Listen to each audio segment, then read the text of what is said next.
कानूनी हिकमत अमली तो हम जो है वो कंटिन्यू कर रहे हैं और इमरान खान रिलीज होंगे।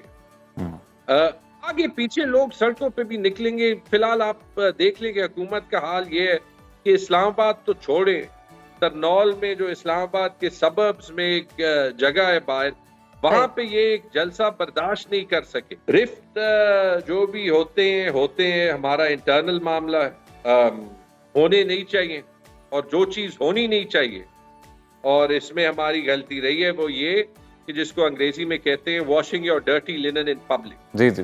जब हम अपने अंदरूनी इख्तलाफात जो है वो पब्लिक करेंगे तो उससे जो हमारा मिशन है और अल्लाह ताला ने मौका दिया है कि वाकई पाकिस्तान को अपने आईनी और जमहूरी निज़ाम की पटरी पे हम चलाएं। इलेक्शन कमीशन जो है वो इस्लामाबाद के ट्रिब्यूनल को जो है वो काम करने से रोक रहा है, कभी उससे रिटायर्ड जज को जो है वो दे देता है, ऑर्डिनेंसेस गवर्नमेंट से पास करा रहा है। पीटीआई के रहनुमा और साबिक सूबाई वजीर तैमूर सलीम झगड़ा साहब हमारे साथ मौजूद हैं। बहुत शुक्रिया आपके वक्त का तैमूर साहब। अदालती महाज पर दो बड़े केसेस हम देख रहे हैं, उसमें अहम फैसले पीटीआई के हक में आए हैं जो यकीनन पीटीआई की बड़ी कामयाबी है। तो क्या समझते हैं इन दो केसेस से पीटीआई को कितना सियासी फायदा होगा? पहले तो आपने लफ्ज रिलीफ इस्तेमाल किया, ये इंसाफ है, रिलीफ नहीं है। और जो भी अदालत बगैर प्रेशर के, बगैर किसी इन्फ्लुएंस के फैसला करेगी, तो मेरे ख्याल में पिछले 2 साल के जो वाकयात हैं और जो मुहिम चली है पीटीआई को तोड़ने की, तो ये साबित करती है कि ये सारे जो फैसले इंसाफ पे, ये पीटीआई के हक पे जाएगी। मोमेंटम बढ़ा है। जी जी जी जी जी सर, मेरा सवाल ये कि अभी जितने भी अदालती फैसले सामने आ रहे हैं, are you satisfied, PTI satisfied है? देखिए, बड़ा साफ लग रहा है कि अदालती निज़ाम में भी एक टेंशन है। बाज आप जजमेंट्स ऐसे देखते हैं और मुझे अफसोस से कहना पड़ता है कि जहां पे क्लियरली पता चलता है कि जजेस पे प्रेशर है। मैं आपको मिसाल दे दूं कि जब इद्दत के केस में फैसला सुनाते हुए एक जज फैसला सुनाने से बैकआउट हो गए, तो आपको उससे पता चलता है, या उससे पहले जब जिस दिन फैसला सुनाना था एक केस में इस्लामाबाद हाई कोर्ट ने जी, और उसी दिन 26 साल बाद हमें याद आ जाता है कि न्यूक्लियर बॉम्ब्स के दिन हमें छुट्टी मनानी चाहिए। तो आपको पता चलता है कि जजेस पे प्रेशर है। या फिर जब पेशावर हाई कोर्ट में इब्राहिम खान साहब जो फॉर्मर चीफ जस्टिस हैं, वो फैसले सुनाते हैं और उनके अगेंस्ट कैंपेन्स चलती हैं, या इस्लामाबाद हाई कोर्ट के जजेस के बेडरूम्स में जो है वो कैमरे लगते हैं, तो आपको पता चलता है कि प्रेशर है। लेकिन इसके बावजूद ये मानना पड़ेगा कि बहुत से जजेस ऐसे हैं, चाहे वो सुप्रीम कोर्ट में हो, हाई कोर्ट में हो, लोअर कोर्ट्स में हो, जो कि वो प्रेशर बर्दाश्त करते हैं। और ये पाकिस्तान के निज़ाम के लिए अच्छा है। और ऑनेस्टली हम कहीं पे जो है वो कोई रिलीफ नहीं मांगते, हम कहीं पे कोई फेवर नहीं मांगते।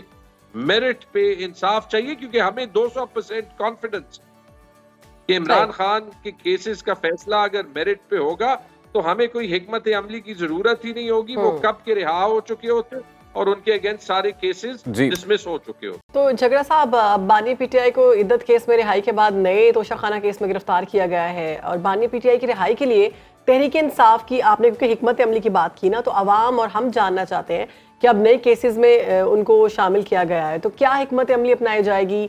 आपको लगता है कि ये केस भी पहले केसेस की तरह बिल्कुल फैसला जो है पीटीआई के हक में आएगा? ये तो एक बड़ा सिंपलिस्टिक सवाल है ना। अगर आप ये देख लें कि जिस दिन इमरान खान को जो है वो इंसाफ मिलता है, उसी दिन उनको एक नए केस में अरेस्ट किया जाते। चले उनको तो छोड़े, क्योंकि इमरान खान वजीर आजम थे, एक पॉलिटिकल फिगर हैं, आप कह सकते हैं कि उन पे 200 FIRs हैं। जिस दिन बुशरा बीबी की कन्विक्शन ओवरटर्न होती है एक ऐसे केस में जिसको सोसाइटी एट लार्ज ने शर्मनाक कहा है, PMLN वाले भी जब टीवी पे बोलते हैं तो डर के मारे ये नहीं कह सकते कि वो इस केस की सपोर्ट करते हैं, सिवाय एक का दुखा बंदा जो ये इद्दत का केस। जी जिसमें जो ये फैसला हुआ है ये पाकिस्तान की खवातीन की जीत। तैमूर झगड़ा साहब, अब इससे पहले ये यकीनन हमने तमाम सियासी हलकों में भी और इवन के कुछ कानूनी हलकों में भी ये बात हो रही थी कि ये बात दुरुस्त है, इद्दत निकाह केस कोई बहुत तगड़ा केस नहीं है और वो बहुत जल्दी फारिग हो जाएगा, और वही हुआ। अब आपको क्या लगता है कि अब जो नए केसेस हैं, बिलखसूस 9 मई वाला केस जिसमें बानी पीटीआई की गिरफ्तारी अमल में लाई गई है, ये केस कितनी संजीदा नौयत के? मैं तो आपको यही कह रहा हूं ना कि जब आप ये एक्शंस देख लें, जो पॉइंट मैं कह रहा था कि जब इस केस में बरी होने के बाद बुशरा बीबी को रीअरेस्ट कर दिया गया तो दो चीजें समझ जाए। एक कि हुकूमत ने किसी न किसी केस में इमरान खान को, बुशरा बीबी को अंदर रखना है, और दूसरी चीज ये कि उनकी यही हिकमत अमली जो है उनकी सारी कार्रवाई से क्रेडिबिलिटी जो है वो हटा दे। कोई क्रेडिबिलिटी उनकी नहीं, चाहे हम जो है वो 9 मई की केसेस की बात करें, चाहे हम जो है वो जो ये क्या कहते हैं वो जो 190 मिलियन वाला केस था 190 मिलियन उसकी बात करें, क्योंकि ये हम सुन चुके हैं, ये हम जो है वो साइफर के केस में सुन चुके हैं कि बड़ा सीरियस था। आप इसमें एक एक केस उठा ले, वहां विटनेसेस को फोर्स किया जा रहा है। साइफर वाले केस में आजम खान को पकड़ा गया, महीना गायब किया गया, उसके बाद खबर आई कि वो स्टेट विटनेस आए, राइट। ये दूसरे केस में जो ये ठीक मलिक रियाज जी बिल्कुल 190 मिलियन मलिक रियाज पे बार बार प्रेशर डाला जा रहा है। जो केसेस ब्लैक एंड व्हाइट होते हैं उनमें फिर आपको ऐसे जो है तैमूर साहब एक करना नहीं।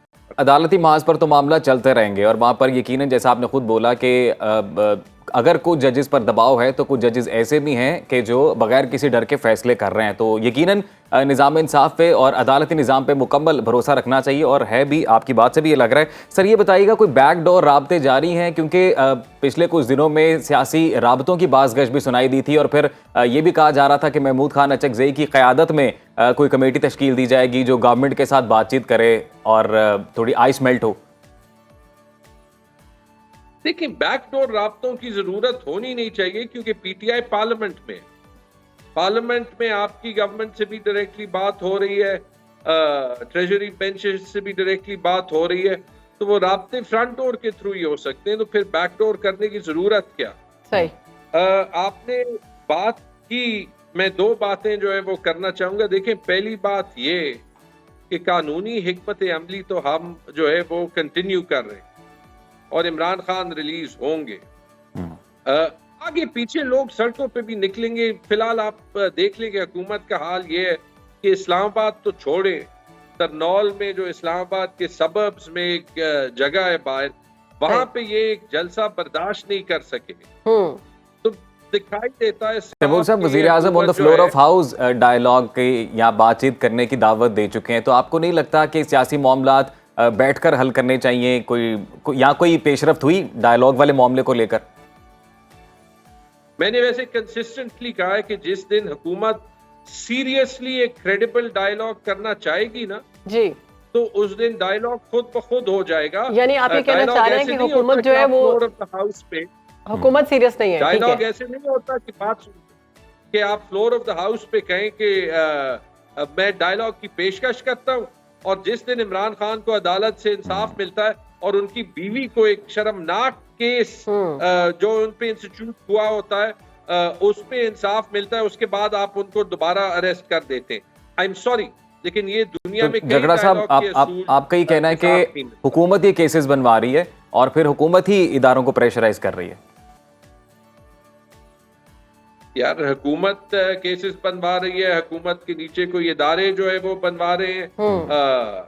रिस्पॉन्सिबिलिटी शहबाज शरीफ की, अगर वो डिसएग्री करते हैं, अगर हुकूमत डिसएग्री करती है तो सामने आए और कहे कि हम डिसएग्री करते हैं। फिलहाल राना सनाउल्लाह साहब कह रहे हैं कि हुकूमत बानी पीटीआई को जेल में रखने के लिए आर्टिकल 6 समेत जो भी लग सकता है वो लगाएगी और हुकूमत अपने मकसद में अभी तक कामयाब होती हमें दिखाई दे रही है।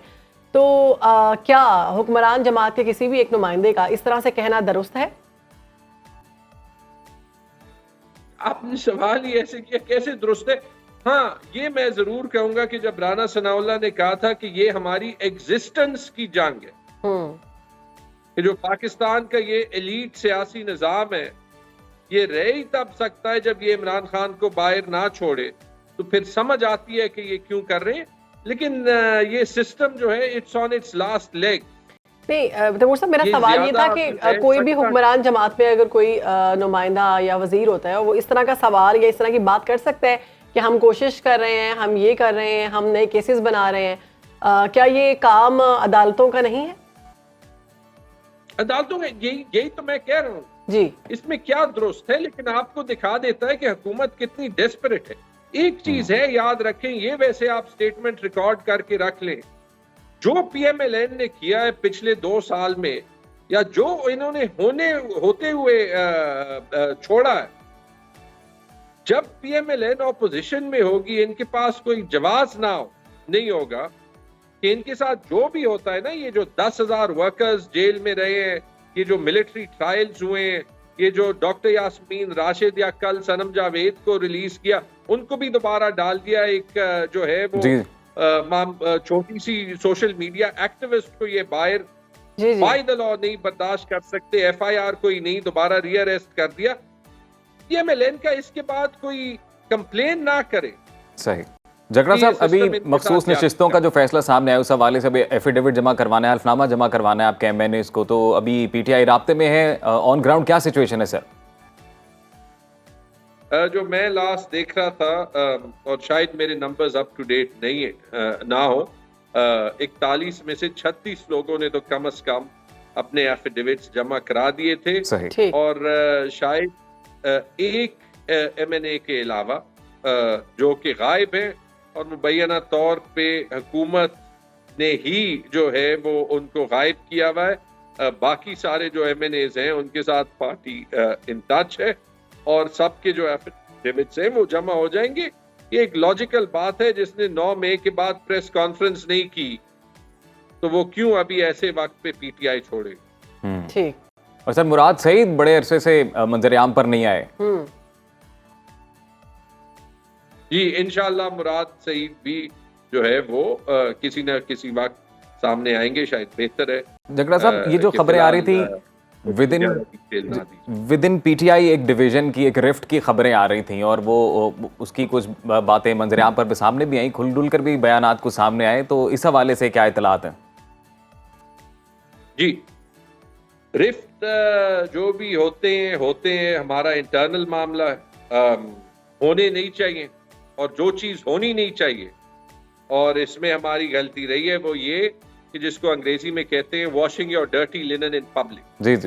जब हम अपने अंदरूनी इख्तलाफात जो हैं वो पब्लिक करेंगे, तो उससे जो हमारा मिशन है, और अल्लाह ताला ने मौका दिया है कि वाकई पाकिस्तान को अपने आईनी और जमहूरी निज़ाम की पटरी पे हम चलाएं, तो जो ये छोटे मोटे मसले होते हैं और इसको हम पब्लिक करते हैं, ना कि इनको इंटरनली सॉल्व करें, तो नुकसान इमरान खान को पहुंचता है, नुकसान हमारी इस जिदोजहद को पहुंचता है। ये बात गलत है।